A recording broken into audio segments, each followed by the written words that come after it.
सोलापुरातून एक मोठी बातमी समोर आली आहे। विजेचा शॉक लागून दोघांचा मृत्यू। सोलापूरच्या MIDC परिसरातील सुनील नगर येथे आज दुपारी 1 वाजण्याच्या सुमारास विजेचा धक्का लागून 2 जणांचा दुर्दैवी मृत्यू झाल्याची धक्कादायक घटना घडली आहे। मृतांची नावे चंद्रशेखर नारायण दोतुल वय वर्ष 42 राहता विठ्ठलनगर MIDC सोलापूर आणि गंगाधर ताठी वय वर्ष 40 राहता सुनील नगर MIDC सोलापूर अशी आहेत।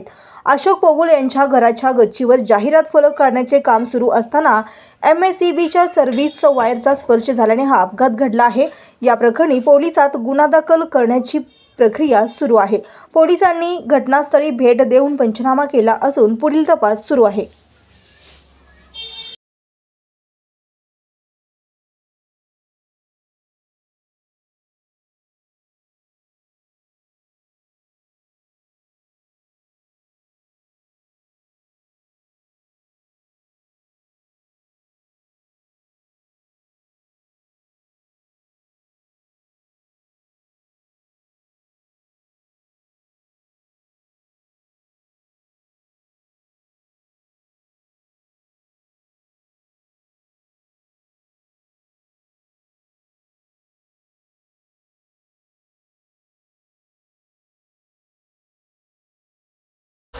मी बालराज दोनतुल।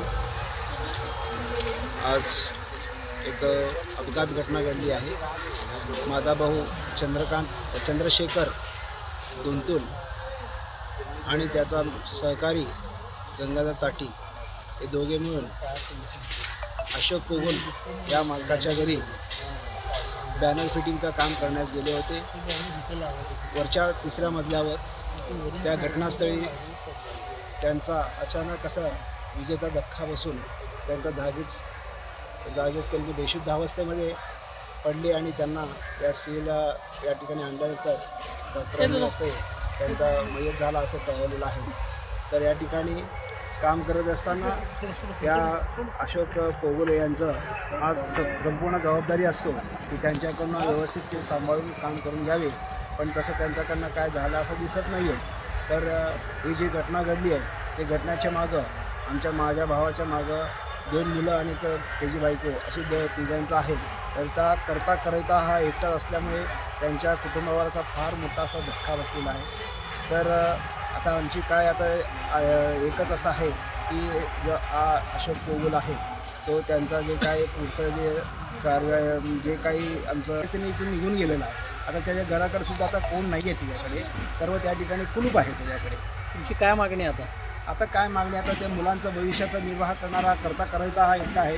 जवळपास त्यांचा सर्व ते पुढचं निर्वाहाचं सर्व ते त्यांच्याकडनं करून घ्यायला पाहिजे असं म्हणाले।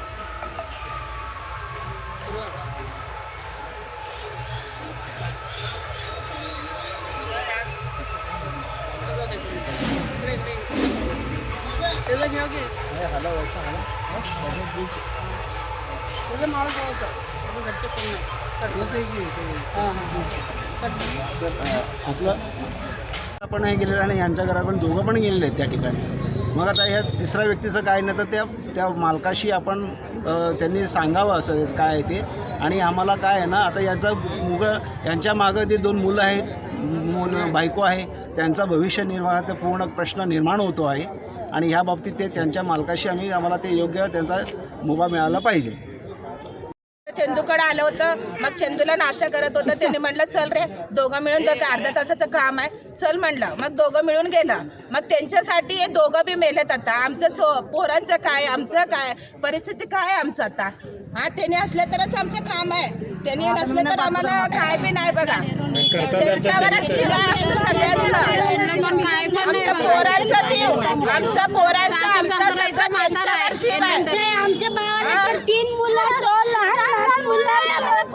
असं उगाच हे करतात ना, असं त्यांच्यासाठी आमच्या पोरांचं हे झालं की आमचं सगळं नुकसान झालं। त्यांनी काय त्याला बरं नव्हतं का, त्यांनी चांगला होता माणूस, त्याला एकदा बी ताप येत नव्हता, एकदा बी काय होत नव्हतं। त्यांनी चांगला हट्टाकट्टा माणूस आहे, त्याला कव्वा बी काय बी झालं नाही, त्याला एकदा बी औषध घेतलं नाही त्यांनी, कुठलंच त्याला हेच नाहीच नाही बघा।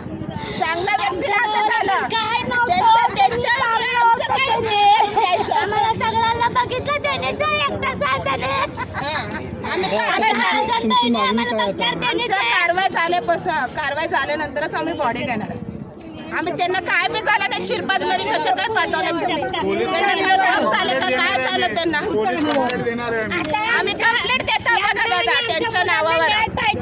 आम्ही कंप्लेंट देणार आहे. जे कायदेशीर कारवाई असेल, जे कारवाईनुसार त्यांचं जे घरचं नुकसान झालेलं आहे त्या लोकांचं भरपाई व त्यांचं काय असेल त्यांना शासनाद्वारे नाहीतर त्यांचं जे मालकी आता जे काम चालू आहे घरून घेत आहे त्या व्यक्तीद्वारे त्या माणसाचं भरपाई मिळावं, त्यांचं न्याय व्हावं या दृष्टिकोनाने आम्ही एवढं तुमचं विनंती करत आहे. आपण हे गेलेलं आणि यांच्या घरात पण दोघं पण गेलेले आहेत त्या ठिकाणी. मग आता ह्या तिसऱ्या व्यक्तीचं काय नाही तर त्या मालकाशी आपण त्यांनी सांगावं असं काय आहे ते.